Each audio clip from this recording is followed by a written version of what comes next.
हमारे सामने कृषि से जुड़े कुछ नोट्स हैं और इनमें एक बड़े ही शातिर मुजरिम की कहानी छिपी है जो धान के खेतों में छुपकर फसल को तबाह कर रहा है।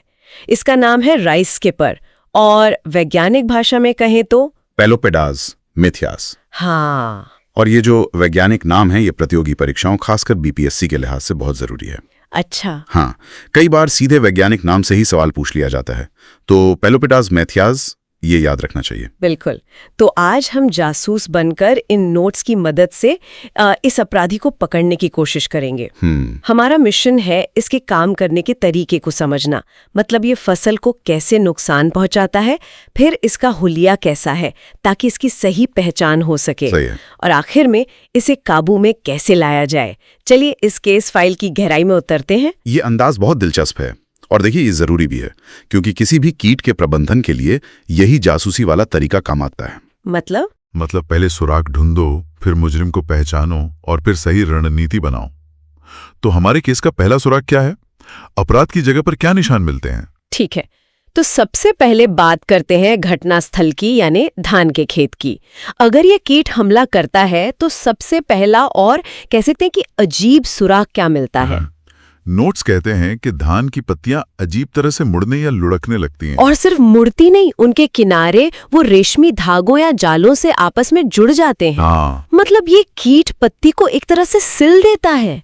ये तो बड़ा अजीब तरीका है नुकसान पहुंचाने का। ऐसा क्यों करता है वो? ये सवाल इस कीट के क्या कहते हैं मनोविज्ञान को समझने की कुंजी है। देखिए, ये सिर्फ भोजन नहीं कर रहा है, तो फिर इसका जो लार्वा है, जो इसका बच्चा है, वो बहुत चतुर होता है। नोट्स के मुताबिक वो पत्ती के किनारे से खाना शुरू करता है और खाते खाते उसे अंदर की तरफ मोड़ देता है।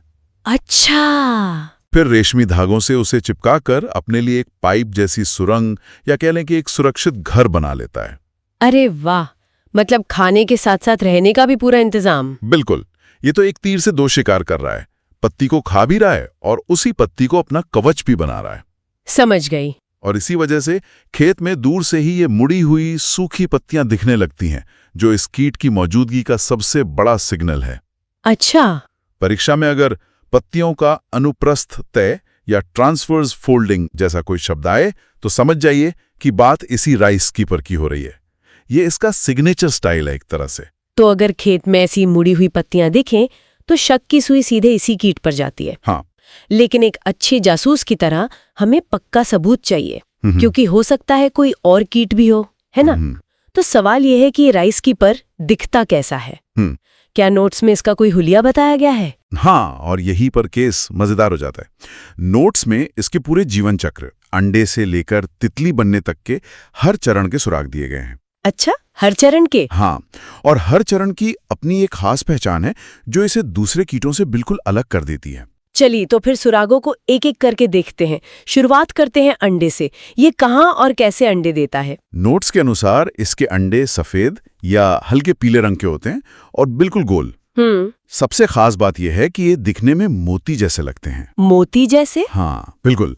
मादा तितली इन्हें पत्तियों पर एक एक करके देती है, गुच्छों में नहीं। तो अगर पत्ती पर कोई अकेली मोती जैसी चीज दिखे तो ये हमारा पहला सबूत हो सकता है। मोती जैसी उपस्थिति ये बीपीएससी के एमसीक्यू के लिए एक परफेक्ट कीवर्ड हो सकता है। बिल्कुल। ठीक है, मोती जैसे अंडे। अब अंडे से जब लार्वा निकलता है जो कि असली अपराधी है और फसल को खाता है, तो वो कैसा दिखता है? लार्वा की पहचान सबसे दिलचस्प है। जब ये छोटा होता है ना, तो इसका रंग हरा होता है ताकि ये पत्तियों के बीच आसानी से छिपा रहे। सही बात है। लेकिन जैसे जैसे ये बड़ा और मजबूत होता है, इसका रंग पीले हरे में बदल जाता है और इसकी पीठ पर 4 सफेद धारियां उभर आती हैं। और नोट्स में एक बहुत ही खास पहचान का जिक्र है जो शायद ही किसी और कीट में मिले। इसकी गर्दन संकुचित होती है और सिर पर लाल रंग का वी का निशान बना होता है। बिल्कुल सही पकड़ा। ये लाल वी का निशान इसका पहचान पत्र है, समझिए। प्रकृति में अक्सर ऐसा होता है कि कीटों के बचने के तरीके ही उनके पकड़े जाने की वजह बन जाते हैं। हो सकता है ये वी का निशान शिकारियों को डराने के लिए हो, लेकिन हमारे लिए ये एक अचूक पहचान है। अगर परीक्षा में लार्वा की पहचान से जुड़ा कोई सवाल आता है तो संकुचित गर्दन और सिर पर लाल वी का जिक्र होने की संभावना बहुत ज्यादा है। सिर पर लाल वी का निशान, ये तो ऐसा है जैसे उसने अपने नाम का पहला अक्षर लिख रखा हो। ये तो याद रखने में बहुत आसान होगा। हाँ बिल्कुल। लार्वा के बाद अगला चरण क्या है? लार्वा के बाद ये प्यूपा में बदलता है। ये एक तरह की शांत अवस्था है, जैसे तितली बनने से पहले का मेडिटेशन। अच्छा। नोट्स बताते हैं कि ये प्यूपा हल्के हरे रंग का होता है और इसके दोनों सिरे पतले या नुकीले होते हैं।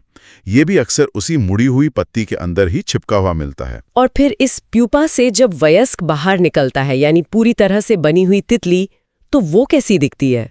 वयस्क एक गहरे भूरे रंग की स्किपर तितली होती है।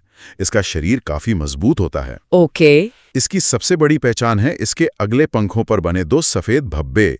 ये धब्बे इसे बाकी तितलियों से अलग करते हैं। 2 सफेद धब्बे? हाँ, और इसका नाम स्किपर भी इसके उड़ने के तरीके की वजह से पड़ा है। ये बहुत तेजी से और झटके ले लेकर उड़ती है, जैसे एक जगह से दूसरी जगह स्किप कर रही हो। तो हमारी जासूसी पूरी हुई?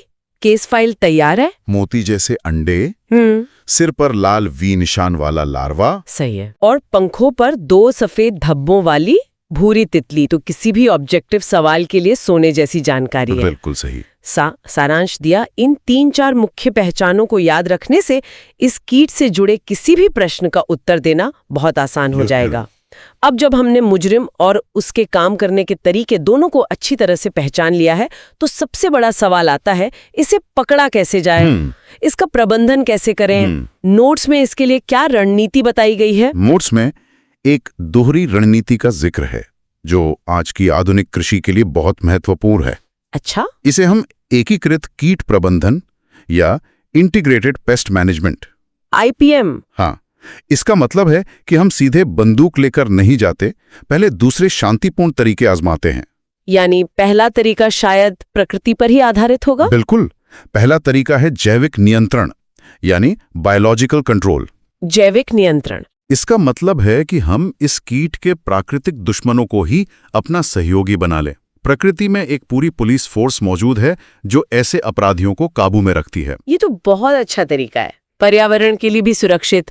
तो नोट्स में ऐसे कौन से प्राकृतिक पुलिस वालों का जिक्र है? नोट्स में 3 मुख्य सहयोगियों का जिक्र है।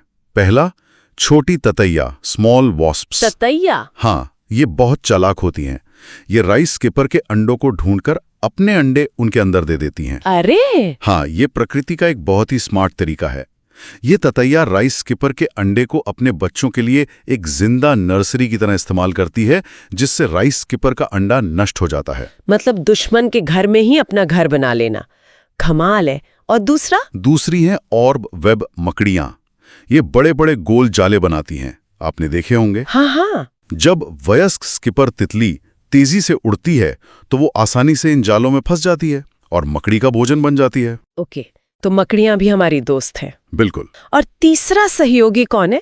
नोट्स में एक वायरस का भी जिक्र है। हाँ, और ये बहुत ही आधुनिक जैविक हथियार है। इसका नाम है न्यूक्लियर पॉलीहेड्रोसिस वायरस, या संक्षेप में NPV। NPV। जी, ये एक ऐसा वायरस है जो सिर्फ कीटों की कुछ खास प्रजातियों पर ही हमला करता है। अच्छा, सिर्फ कुछ खास प्रजातियों पर? हाँ, जब इसे खेत में छिड़का जाता है तो लार्वा इसे खा लेता है और बीमार होकर मर जाता है। इंसानों या दूसरे जानवरों के लिए ये पूरी तरह से सुरक्षित है। तो ये तो एक तरह का टारगेटेड सर्जिकल स्ट्राइक हुआ। बिल्कुल सही शब्द इस्तेमाल किया आपने। ततैया, मकड़ी और वायरस, ये तो प्रकृति की अपनी एक पूरी फौज है। लेकिन अगर इन प्राकृतिक तरीकों के बावजूद कीटों का हमला बहुत बढ़ जाए, मतलब अपराधी काबू से बाहर हो जाए, तब क्या करना चाहिए? हाँ, ये एक जरूरी सवाल है। तब हमें दूसरा और अंतिम विकल्प अपनाना पड़ता है, रासायनिक नियंत्रण, केमिकल कंट्रोल। जी, जब कीटों की संख्या उस स्तर पर पहुंच जाए जहां वे आर्थिक रूप से नुकसान पहुंचाने लगें, जिसे हम इकोनॉमिक थ्रेशोल्ड लेवल कहते हैं, तब कीटनाशक का इस्तेमाल जरूरी हो जाता है। तो ये हमारी स्वॉट टीम की तरह है, जिसे तभी बुलाया जाता है जब बाकी सब फेल हो जाए। एकदम सही। तो इस स्वॉट टीम के लिए नोट्स में क्या निर्देश है?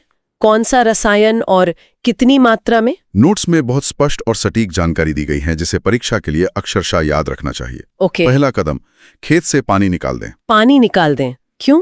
इससे कीटनाशक सीधे पौधों पर असर करेगा, पानी में घुलकर बर्बाद नहीं होगा। ठीक है, समझ गई। और दूसरा कदम? दूसरा कदम, क्लोरोपाइरिफोस 20 EC नाम के कीटनाशक का 500 मिलीलीटर प्रति एकड़ की दर से छिड़काव करें। ये जानकारी बहुत विशिष्ट है। कीटनाशक का नाम क्लोरोपाइरिफोस 20 EC। हाँ, क्लोरोपाइरिफोस। और उसकी मात्रा 500 मिलीलीटर प्रति एकड़।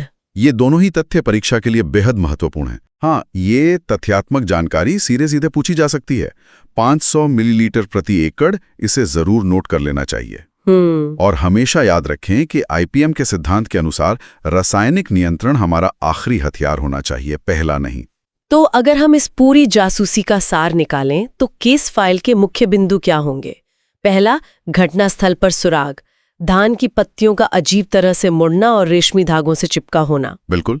दूसरा, मुजरिम की पहचान, मोती जैसे अंडे, सिर पर लाल वी निशान और संकुचित गर्दन वाला लार्वा। और भूरी तितली जिसके पंखों पर 2 सफेद धब्बे हों। और तीसरा, इसे काबू में करने की रणनीति।